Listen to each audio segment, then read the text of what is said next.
하나님께서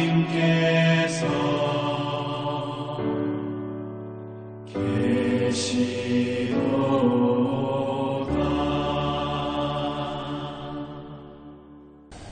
2022년 9월 24일 토요일입니다. 매일 성경 오늘 말씀은 사무엘하 4장 1절에서 12절까지입니다. 다윗 불의를 거부하고 정의를 실현하다라는 제목으로 말씀을 드리겠습니다. 아브넬의 죽은 이후 북이스라엘의 왕 이스보셋은 크게 흔들립니다. 군 지휘관 두 신하가 공모하여 이스보셋을 죽이고 그의 목을 가지고 다윗을 찾아옵니다. 다윗은 무고한 사람을 죽인 두 사람을 즉시 처형해 버립니다. 다윗은 이스보셋이 죽인 살인자들을 처형함으로 정의를 실현하였습니다.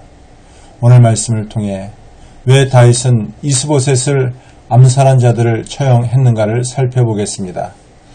먼저는 이스보셋은 아브넬이 살해되었다는 소식을 듣고 공황 상태에 빠졌습니다.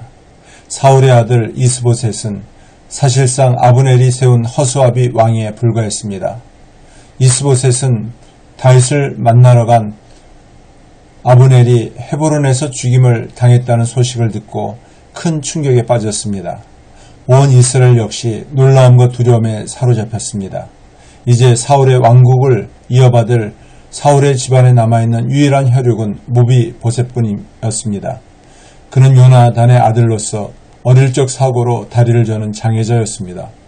그는 나이가 어리고 장애가 있어서 사울의 왕위를 이을 가망이 없었습니다. 이제 사울 왕가의 운명은 다윗에게 달려 있었습니다. 다음은 이스보셋은 군 지휘관 레갑과 바하나에 의해 살해당했습니다.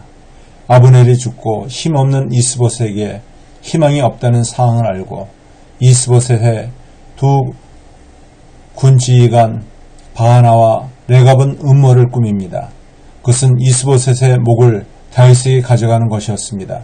그러면 다윗에게 인정을 받아 통일 왕국에서 큰 상을 얻고 자신들의 신분을 유지하리라고 여겼습니다. 레갑과 바하나는 낮잠을 자는 이스보셋을 살해하고 그의 머리를 가지고 다윗에게 가져왔습니다. 그들은 자신들의 사적인 이익을 위해 잠들고 있던 이스보셋을 무고하게 살해했습니다. 마지막으로 다윗은 이스보셋의 머리를 가져온 레갑과 바하나를 처형했습니다. 레갑과 바하나는 이스보셋을 죽인 것은 하나님께서 다윗의 원수를 갚으신 것이라고 말했습니다. 자신이 반역죄나 살인죄를 지은 것이 아니라 하나님의 선한 도구가 되어 의를 행하였다고 주장했습니다. 이처럼 이스보셋을 죽인 일이 다윗을 기쁘게 할 것이라고 그들은 착각했습니다. 하지만 다윗은 이스보셋이 죽었다는 소식을 기뻐하지 않았습니다. 오히려 무지한 자의 피를 흘린 것에 분노했습니다.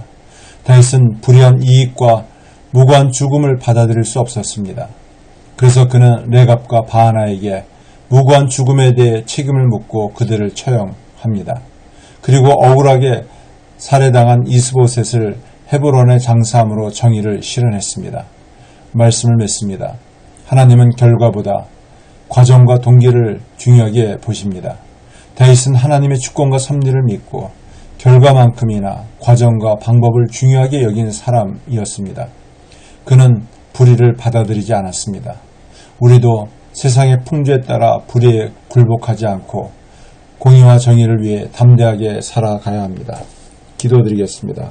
하나님 아버지, 하나님의 주권과 섭리를 믿고 의지하게 하여 주시옵소서. 불의한 세상에 불의에 굴복하지 않게 하시고 정의를 위해 공의를 위해 담대하게 살게 하여 주옵소서. 예수님의 이름으로 기도드립나이다. 아멘.